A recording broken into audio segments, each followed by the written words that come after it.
दोस्तों, भारत इस समय एक साथ कई बड़े बदलावों के दौर से गुजर रहा है। एक तरफ दुनिया के कई हिस्सों में तनाव बना हुआ है, दूसरी तरफ भारत अपनी रक्षा क्षमता, उत्पादन और व्यापार को लगातार मजबूत करने की कोशिश कर रहा है। दुनिया का तेल का बाजार फिर से चर्चा में है। जब भी तेल सप्लाई वाले क्षेत्र में तनाव बढ़ता है तो उसका असर पूरी दुनिया पर दिखाई देता है। भारत भी इससे पूरी तरह से अलग नहीं है, क्योंकि भारत अपनी ज़रूरत का बड़ा हिस्सा बाहर से खरीदता है। इसीलिए दुनिया में होने वाली बड़ी घटनाओं पर भारत की नज़र बनी रहती है। और दोस्तों, इसी बीच भारत अपनी सुरक्षा व्यवस्था को और ज़्यादा मजबूत करने पर काम कर रहा है। रक्षा क्षेत्र में कई महत्वपूर्ण फैसले लिए गए।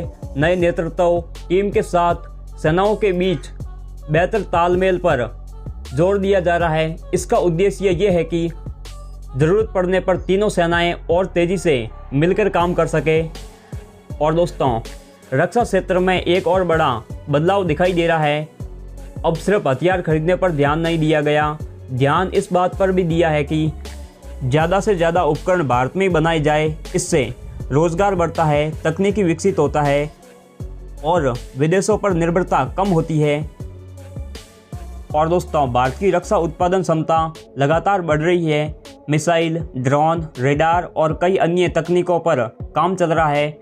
आने वाले वर्षों में ये तकनीकें देश की सुरक्षा व्यवस्था को और मजबूत बना सकती है।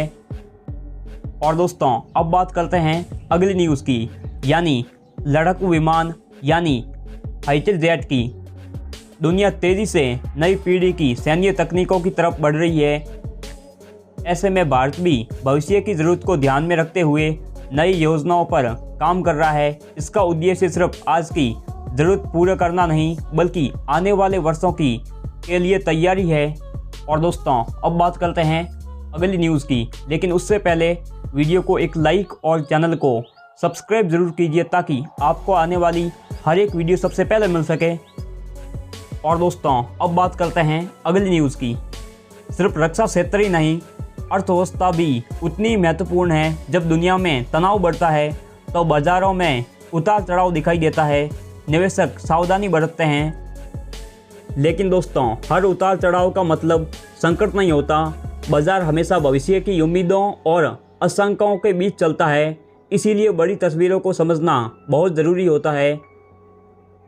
और दोस्तों, भारत की अर्थव्यवस्था की एक बड़ी ताकत उसका विशाल घरेलू बाज़ार है। इसके अलावा उत्पादन, निर्यात, बुनियादी ढांचे पर लगातार निवेश किया जा रहा है। यही कारण है कि भारत को दुनिया की तेज़ी से बढ़ती हुई इकोनॉमी में गिना जाता है। और दोस्तों, व्यापार समझौते भी इस दिशा में बहुत ही महत्वपूर्ण भूमिका निभाते हैं। नए व्यापारिक रास्ते भारतीय कंपनियों के लिए नए अवसर पैदा करते हैं। और दोस्तों, इससे निर्यात बढ़ सकता है और वैश्विक बाज़ारों में भारत की भागीदारी मजबूत हो सकती है। और दोस्तों, तकनीक भी भविष्य की सबसे बड़ी ताकतों में से एक है। रक्षा, उद्योग, परिवहन और संचार, हर क्षेत्र में नई तकनीकों का प्रभाव बढ़ रहा है। और दोस्तों, इसको लेकर आपका क्या कहना है ज़रूर बताइए। और दोस्तों, अगर पूरी तस्वीर को एक साथ देखें तो तीनों बातें सबसे महत्वपूर्ण दिखाई देती है। पहली बात, भारत अपनी रक्षा क्षमता को लगातार मजबूत कर रहा है। दूसरी बात, दुनिया में होने वाली बड़ी घटनाओं का असर भारत की अर्थव्यवस्था और बाज़ारों पर भी पड़ता है। तीसरी, व्यापार, तकनीक और उत्पादन आने वाले वर्षों में भारत की प्रगति की दिशा तय कर सकता है।